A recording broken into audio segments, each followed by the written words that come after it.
मौजूद है काफ़ी देर से। मैमूना जी मौजूद है डीजी खान से। अस्सलाम वालेकुम। वालेकुम सलाम। जी मैमूना जी, आप ठीक हैं? बिल्कुल ठीक, अल्लाह का शुक्र। वो भी क्या बात ये कहना चाहते मेरी जैसे बहन है ना 2 साल मुझसे छोटी है। जी जी वो दूसरे से बात करके मैरिज भी है वो। जी जी। फिर मैं हमेशा सबसे खुद ही बगैर कसूर से उनसे भी माफी मांग लेती हूँ।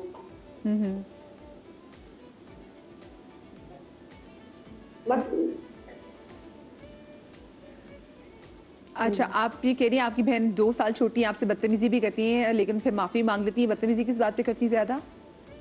तो अगर मेरी उसकी किसी से बात कर रहे हो मेरी बेटी से कुछ मसला, फिर मैं कहती हूँ अगर वो तो आपका उसका मसला है, मेरा तो इसमें कुछ मसला भी नहीं है। फिर मैं खुद उसकी तरफ से माफी मांगती हूँ और अपनी तरफ से भी माफी मांग लेती हूँ, फिर भी वो दूसरे से बात करते हैं हमेशा।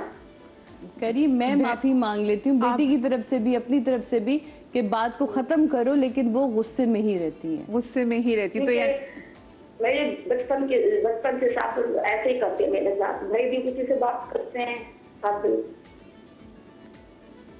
जब भी आपके शो में कॉल करती हूँ मोल अली की कसम हमेशा सच बताती हूँ, जो भी मेरी लाइफ में हुआ है बचपन से आज तक मैं कभी झूठ भी नहीं बोलती। अच्छा, किस वजह से आप बहनों में किस वजह से आपको लगता है कि लड़ाई है? किस बात पे? मुकाबला बहुत करती थी आपसे? नहीं, मुकाबला वगैरह तो कुछ नहीं करती थी, बस छोटी छोटी बातों पर ऐसे। सबसे ज्यादा किस बात पे गुस्सा होती हैं वो? इसका तो अभी वो इतना बोलने की किसी बात से गुस्सा आ गया, क्योंकि मुझे कभी वो बचपन से आज तक कभी गुस्सा नहीं आया ना, मेरे नेचर में ये चीज है ना। मैं तो कर दे, सब्र करे, माफ कर दे, मौलवी के सदके में भी, फातिमा के सदके में मैं तो यही सोचती हूँ, यही करती हूँ। अल्लाह, आप उनको फिर तरले भी डालती हैं, वास्ते भी देती हैं अपनी बहन को? हेलो, मैंने कहा फिर आप अपनी बहन को वास्ते भी देती हैं? मैं माफ कर दूं। अच्छा, ये आई एम सो सॉरी, मुझे ना आपकी आवाज़ क्योंकि कट भी रही है वो सादी जी शुगर में, लेकिन वहाँ मुझे आवाज़ आपकी थोड़ा सा प्रॉब्लम हो रही है। तो फिर आप खुद उनके सदके में माफ़ कर देती, फिर अपनी बहनों से वो बात करती कि मैं तो तुमसे इतना प्यार करती हूँ कि मैं तुम्हें बाबा माफ़ भी कर देती हूँ?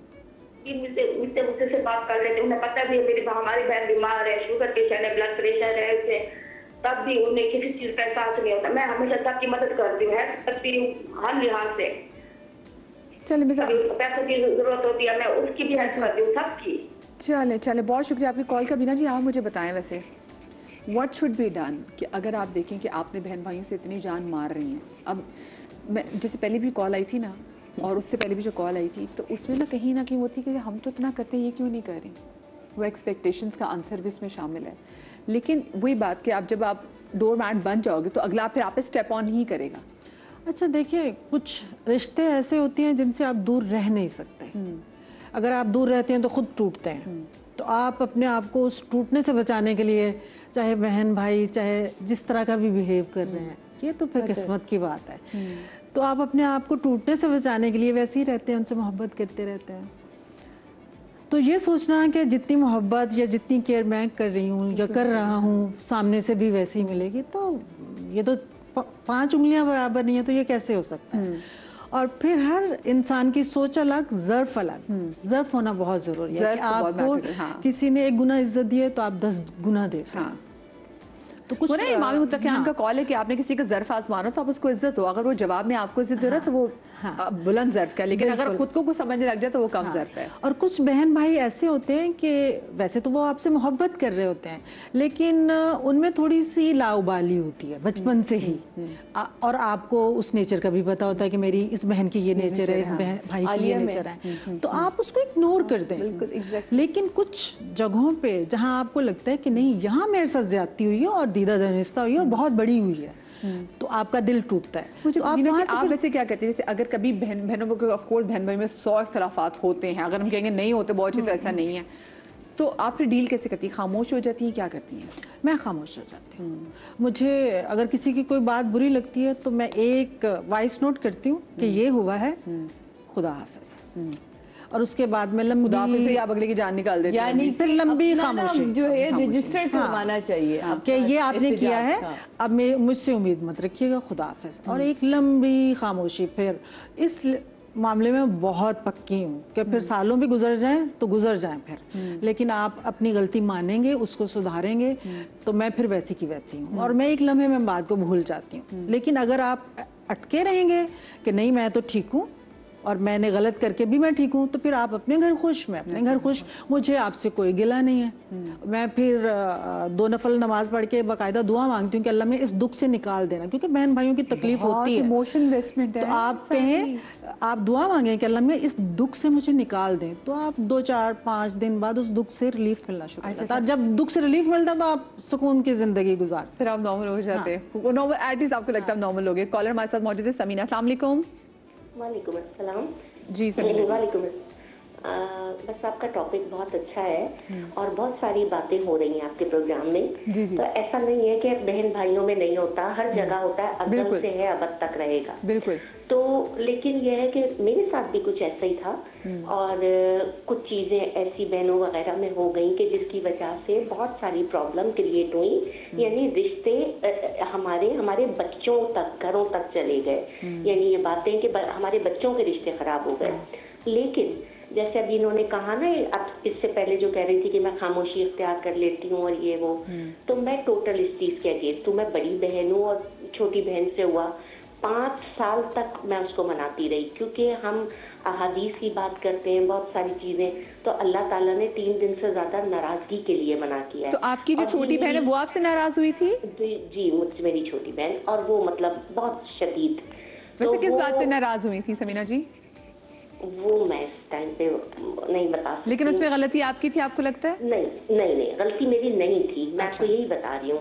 तो 5 साल तक वो मुस्तकिल जो है वो नाराजगी ये वो, लेकिन मैंने कभी उससे नाता नहीं तोड़ा। हाँ, ये फैक्ट है कि उसने तोड़ दिया, लेकिन मैं उससे वक्तन फवक्तन कभी मैसेज पे कैसी हो, क्या हो, इस तरह करते करते, तो बहरहाल एक दिन ऐसा आया कि उसका खुद ही मेरे पास फोन आ गया और बहुत उसने माफियां मांगी, बहुत सॉरी की, और वो वक्त वापस नहीं लौट के आ सकता।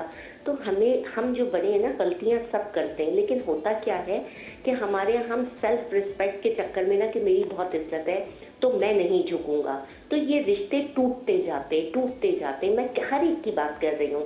रिश्तों को अगर जोड़ना है ना, तो अपने आप को झुकाना पड़ेगा, और झुकने के बाद अल्लाह ने कहा है ना कि अगर तुम झुक जाओगे तो तुम्हारी इज्जत का वादा मेरा है, मैं तुम्हें दूंगा। और ये बिल्कुल सही है कि जब मेरी उस बहन से, तो आप बिलीव करें कि शायद उतनी इज्जत ना थी जितनी पहले थी। अब जो रिस्पेक्ट है उसका तो बिल्कुल अलग ही एक वो मयार है। लेकिन बहरहाल हमें रिश्तों को तोड़ने के लिए ना कई बार झुकना पड़ता है। हम लोग ये कह देते हैं कि नाता तोड़ लो, हम सोशल मीडिया के थ्रू हम ये कहते हैं। मौला अली ने कितने फरमान है कि मैंने अपने इरादों के टूटने से अपने रब को, वैसे उन्होंने कहा कि इरादों के टूटने से वो ऐसा इरादा ही नहीं करते थे जिस पे रब मोहर ना लगाते थे। नहीं, मैं यही कह रही हूँ ना। तो इसका मतलब क्या है कि हम जो एक्सपेक्टेशंस लगाते हैं वो हर एक्सपेक्टेशंस हमारी पूरी नहीं हो सकती। बिल्कुल सही बात कह रही है। ठीक है ना, तो हर जगह नहीं हो सकती, तो कहीं हमें झुकना भी पड़ेगा, कहीं हमें मनाना भी पड़ेगा, और कहीं अपनी मनमानी भी है। तो हमें अपने बड़े होने का या अपने छोटे, बल्कि अपने इंसान होने का सबूत देना। अच्छा, अब लेकिन आपने बात बिल्कुल सही कि देखिए रिश्तों में एक्सपेक्टेशन नहीं रखनी चाहिए, लेकिन कुछ जगहों पे मैं ये भी देखती हूँ कि बहन भाई ना, अगर आपस की कोई टसल हो ना, कोई लड़ाई हो, वो अपने बच्चों को फौरन बताते हैं। तुम्हें पता है तुम्हारी खाले ने किया, खुद तो बहन भाई में कहती हूँ बच्चे फिर सही हो जाते हैं, लेकिन आगे बच्चों में ये नफरत जो है वो चली जाती है। मैंने बहुत सारे ऐसे केसेस देखे। मुझे छोटी सी ब्रेक लेनी है, ब्रेक के बाद हम इन्हीं की कॉल को डिस्कस करेंगे, कहीं मजा आएगा।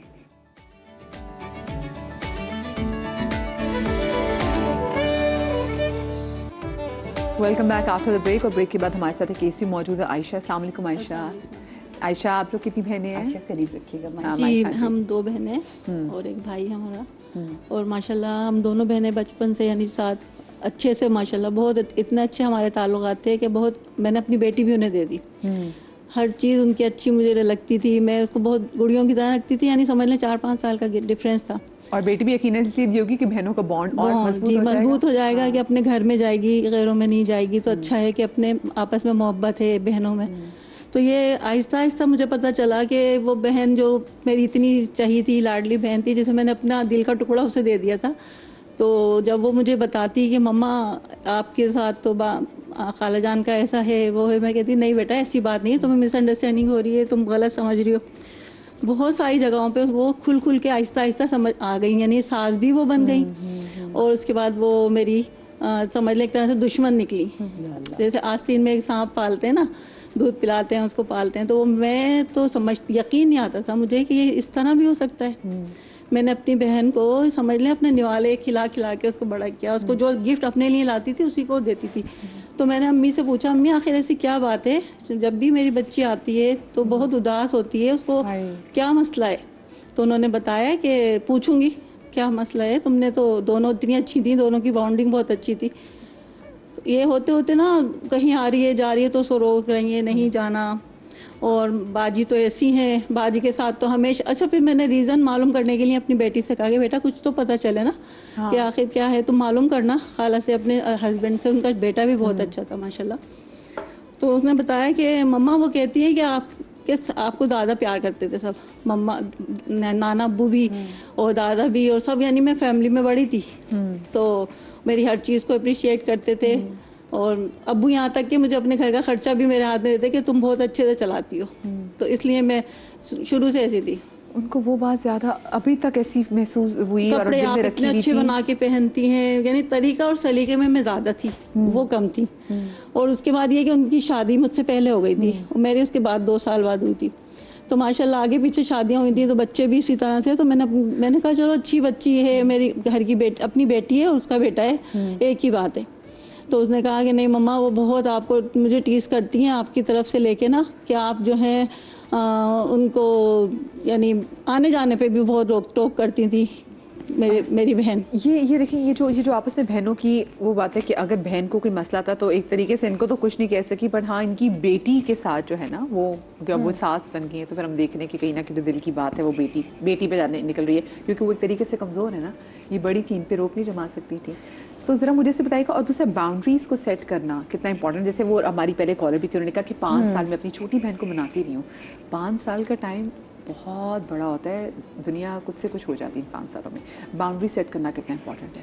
वो सबसे पहली बात जो आपने कही, आई थिंक जो पहला बच्चा होता है उसके साथ थोड़ी सी नाइंसाफ़ी इस बात से भी होती है कि पहले बच्चे की तरबियत जो है ना, दोनों माँ बाप सबसे ज़्यादा इन्वेस्ट करते हैं, सबसे ज़्यादा गलतियाँ भी करते हैं, क्योंकि एक एक्सपेरिमेंट चल रहा होता है, ठीक है, उस तजुर्बे के अंदर प्रोजेक्ट परफेक्ट चल रहा होता है ना, हाँ, कि मेरे बच्चे को परफेक्ट होना है, तो उस तजुर्बे के अंदर उस बच्चे की तरबियत बहुत अच्छी होती है।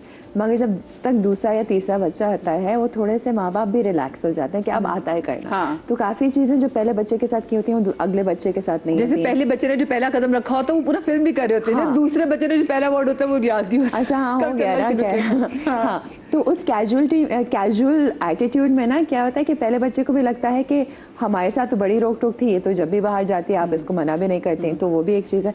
मगर जो दूसरे बच्चे को एहसास भी नहीं होता कि उनको कितना प्यार मिल रहा है, कि उनको बस नजर आता है कि पहले के ऊपर अभी तक तजुर्बे चल रहे हैं तो उसको ज़्यादा अटेंशन मिल रही है। तो उसके अंदर अच्छा, ये देखने का तजर्बा हो रहा है, लेकिन फिर भी हाँ उनको नहीं पता ना ये तजुर्बा है, हाँ, बिकॉज वहाँ देख लिया अच्छा ये चलता है ये नहीं चलता, हाँ तो ये नहीं चलता तो जो चलता है दूसरे के साथ करेंगे, ठीक है। तो पहला बच्चा जो है फिर भी लाइक थोड़ा सा सिक्योर होता है क्योंकि उनको प्यार ज्यादा मिलता है। मगर पहले बच्चे के साथ अनडिवाइडेड अटेंशन, एक और नाइंसाफी ये होती है कि जैसे दूसरा बच्चा पैदा होता है, पहला बच्चा बिग गर्ल या बिग बॉय बन जाता है, ठीक है, कि बेशक वो 2 साल का हो, 5 साल का हो या 20 साल का हो, बस आज आप बड़े हो गए। मगर जो सबसे छोटा बच्चा घर में होता है ना, वो बेशक वो 40 साल का भी हो जाए, हाँ, वो छोटा है ना, हाँ, माफ कर दो, ठीक है। तो उसके अंदर भी ना माँ बाप का नजरिया भी जो है वो इक्वल नहीं और होता। सबसे छोटे को लगता है कि उसके पास ये लेवरेज है, वो कुछ भी करके ही कैन गेट और she can get away with anything. छोटा है, छोटा है क्योंकि मैं तो छोटा ना, हाँ, कि अगले मुझे माफ कर ही देंगे उनके पास। क्योंकि एक और इसके अंदर माँ की क्या बोलते हैं, माँ की स्ट्रेंथ बहुत ज़रूरी होती है, क्योंकि माँ को भी कहीं ना चाहिए होता है वो छोटा जो हमेशा ज़िंदगी भर ना उनका बेबी रहे। हाँ। तो माँ का नज़रिया बदलने के लिए कहना अच्छा आप 18 साल से बड़े हो गए हैं, आप अब अडल्ट हैं, वो नज़रिया जब माँ का बदलेगा तब बच्चे का बदलेगा, वरना बच्चे हमेशा उसको एक्सप्लॉइट करते रहेंगे। ये एक बात। जाने के बाद बाउंड्रीज़ की अक्सर हम क्या करते हैं, हम अपने आपको अपने रिश्तों के लिए कुर्बान करते रहते हैं कि मैंने इतना किया, मैंने इतना किया, मैंने अपनी सेल्फ रिस्पेक्ट को कम किया। अब सेल्फ रिस्पेक्ट और अना के अंदर बहुत फ़र्क है। सेल्फ रिस्पेक्ट है कि मेरी एहसास खुद क्या है, मैं कौन हूँ, मेरी ज़िंदगी में क्या अहमियत है, और अना है अकड़ कभी कभार हमें लगता है कि अगर हम किसी से माफ़ी मांग रहे हैं ना तो हम अपने आप को नीचा कर रहे हैं, मगर माफ़ी नीचा करना नहीं होता, माफ़ी अपनी गलती मानना होता है। लेकिन गलत जगह पे गलती मानना भी और बार बार अपॉलोजाइज करना भी तो अपनी सेल्फ रिस्पेक्ट को नुकसान पहुंचाना 100%। अब इसके अंदर दो चीज़ें आती हैं। गलती बुरी चीज़ नहीं है, गलती हमें उतना ही सिखाती है जितनी अच्छी चीज़ें सिखाती हैं। तो गलती के ऊपर माफ़ी मांगना जो है ना वो ह्यूमिलिटी है कि आप हम्बल हैं, आपके अंदर वो एक एक एहसास है कि इससे भी हम बेहतर हो सकते हैं, क्योंकि गलतियां भी हमें बहुत चीज़ें सिखाती हैं। मगर अगर हम अकड़ में आके हमें पता है कि हमने गलती की, माफ़ी नहीं मांगनी क्योंकि मेरी सेल्फ रिस्पेक्ट कम होगी, ठीक है, तो उसके अंदर हम अपनी अकड़ को अपने रिश्तों से ज़्यादा अहमियत दे रहे हैं। और बाउंड्री होती है ये समझना कि ठीक है ये मेरी गलती नहीं थी, तो मैंने कह दिया कि देखो आप गुस्से में हैं, बात कर लेते हैं, थोड़ा इसको रिजॉल्व करने की कोशिश करते हैं, मगर अगर आगे से जवाब नहीं आ रहा और सामने वाले बंदे की गलती है तो वहाँ एक ब्रेक लगा के कहना ठीक है, अब बाउंड्री होगी, कहना कि जब आप तैयार हैं मैं यहीं बैठी हुई हूँ और हम बात कर लेंगे। बैरियर होगा खुदा हाफिज, ठीक है, तो उन दोनों में भी फ़र्क होना ज़रूरी है। सही। अच्छा सादिया जी, आपने जैसे भी आलिया बच्ची को तस्करा किया, आप कभी जब कोर्स बहन में जो इख्तलाफ होते हैं तो आप कैसे बाउंड्री सेट करती हैं और आप उस इख्तलाफ को कैसे डील करती हैं? जैसे मैंने आलिया कहा ना, आलिया लाउबाली है, आलिया को बर्थडेज याद नहीं रहते, इवन दो सम टाइम मैं कहती हूँ आलिया विश कर दिया किसको, तुम्हारे मियाँ की सालगिरह थी, हाँ हाँ अच्छा सॉरी, तो वो ये वाला हाल है। मतलब मुझे अपनी ही सालगिरह पे कहना पड़ता आलिया मुझे प्लीज़ विश कर दो। अच्छा अभी से मैंने कहती आलिया अक्टूबर 27 याद है ना, मेरी सालगिरह, तोहफा अभी से ले लो, नोट कर लेते अभी, है ना। तो ये है, मैंने तो इस दफ़ा पता दो तीन मॉर्निंग शो में कहा, मैं इससे पहले कि मैं और बड़ी हो जाऊँ और तुम्हें ज़्यादा सारी मोमबत्तियाँ लगानी पड़ी, खुदा के वास्ते मेरी एक सालगिरह बना लो, मुझे बड़ा शौक कि आज तक सालगिरह नहीं बनाई ना करें। हर हद होती है यार, हम इतने मसरूफ जिंदगी गुजार। अच्छा पता है बहन में इस बात भी होता है कि मैंने तुम्हारी सालगिरह पे तुम्हें इतना जबरदस्त किया, तुम्हें मेरी सालगिरह क्यों नहीं याद आई, तुमने सरप्राइज आलिया की ऑलवेज सालगिरह ना ऐसे उसको सरप्राइजेस दिए, और मेरी बहन क्या ही मैं उसको कहूँ, उसको याद ही नहीं रहता, तो सरप्राइज तो दूर की बात है, उसको ये ही नहीं याद रहता। अच्छा मैं जिसे रो के उठती थी, ओह आज इसकी सालगिरह होगी, हाँ आज ये रोई है ना सुबह, 27 तो नहीं, हाँ 27 अक्टूबर, तो क्या सरप्राइज देना, तो क्या विश करना। मुझे ऐसा लगता है बाउंड्रीज आप इस तरह सेट करते हैं कि आप गैप दें थोड़ा सा ना, अगले को भी टाइम दें, और हर वक्त ये कहना कि तुम और वो कहे कि तुम नहीं, थोड़ा डिस्टेंस क्रिएट कर दें ताकि वो भी आपकी कमी को तो महसूस करे। आपका ना होना उसको महसूस तो होना चाहिए कि यार ये थी तो मेरी जिंदगी में कितना सुकून था, और अब ये नहीं है तो क्या है, then he and she boundary का देखा है, मुझे लगता है सेट करना हर जगह बहुत ज़रूरी है, चाहे वो आपके बहन भाई, आपके सिबलिंग्स हो, चाहे फ्रेंड्स हो, आपके फ्रेंड्स हो। पर देखिए वही बात है, अना से काम नहीं लेना, लेकिन जहाँ पे सेल्फ रिस्पेक्ट पे बार बार आ जाए, थोड़ी देर के लिए ब्रेक ले लिया करें, वो बड़ा ज़रूरी है, ठीक है। ये बाउंड्री सेट करना ताकि आपकी अपनी सैनिटी भी जो है ना वो बर्बाद ना हो। अपना बहुत सारा ख्याल रखिएगा। आप सबका बहुत शुक्रिया। शाद रही, आबाद रही, अल्लाह पाक आपको औलाद के गम से महफूज रखे, ज़िंदगी नहीं तो कल मिलेंगे, और अल्लाह पाक पाकिस्तान अगर अगला मैच खेले तो ज़रूर जीते।